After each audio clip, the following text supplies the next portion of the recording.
வணக்கம் நண்பர்களே. மீண்டும் முதல் பருவம்னு ஃபஸ்ட்டு ஒரு பாகம் போட்டிருப்பேன். இது அதோட 2வது பாகம். குரூட் மண்டையில் நம்ம என்ன செடி வளர்த்த போகிறோம்னு பார்த்தீங்கன்னா, டர்ட்டில் வைன் அப்படிங்கிற ஒரு செடி தான். குரூட்டோட மண்டையில் செடி வளர்த்துனதுக்கப்புறம் இப்படி தான் இருக்கும் மண்டை ஃபுல்லாக. ஈகராக வெயிட் பண்ணிகிட்டு இருக்க நண்பர்களே, அந்த மாதிரி எப்போ ஆகும்னு சொல்லிட்டு. ஒரே ஒரு ஈஸியான ஒர்க் என்னென்னு பார்த்தீங்கன்னா, நம்ம ஜஸ்ட் இவனுக்கு கட்டிங் வச்சாலே வளர்ந்துருவோம். அதுதான் நம்மளுக்கு ஒரு ஈஸியான ஒர்க்காக இருக்கும். சேம் அஸ் மணி பிளான்ட் மாதிரி தான். ஸோ வளர்த்துறதுக்கு கொஞ்சம் ஈஸியாக தான் இருக்கும் நண்பர்களே. சீக்கிரமாக காட்டு செடி மாதிரி வளர்ந்துடும். நீங்கள் அதை வெளியே வைக்கிறனாலும் வச்சுக்கலாம், வீட்டுக்குள்ளே வைக்கிறனாலும் வச்சுக்கலாம். அழகாக இருக்கும் செடி.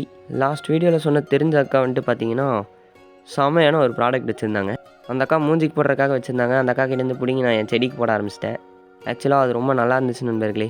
நீங்கள் வேணால் ட்ரை பண்ணி பாருங்கள். அப்புறம் அந்த ஸ்ப்ரேயை வச்சு குரூட் மண்டையை மேலே அடிச்சிட்டு இருந்தேன். அப்படியே ஃபுல்லாக மலைச்சாரல் மாதிரி அப்படியே தூவிட்டு இருந்தேன்.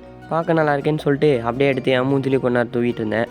ரொம்ப அருமையாக இருந்துச்சு. ட்ராவல்லாம் போனீங்கன்னா இது யூஸ் பண்ணி பாருங்கள், நல்லா இருந்துச்சு. மறுபடியும் குரூட் மண்டை மேலே அடிக்க ஆரம்பிச்சிட்டேன். ஏன்னா குரூட் மண்டையிலேருந்து தண்ணி கீழே வரைக்கும் போகணுமாமா. இந்த கீழே தண்ணி போகிற வரைக்கும் தண்ணி அடிச்சு விட்டு அடுத்த பிளான்ட்டுக்கு போயாச்சு. அடுத்த பிளான்ட்டோட பேர் என்னென்னு பார்த்தீங்கன்னா ஜிசி.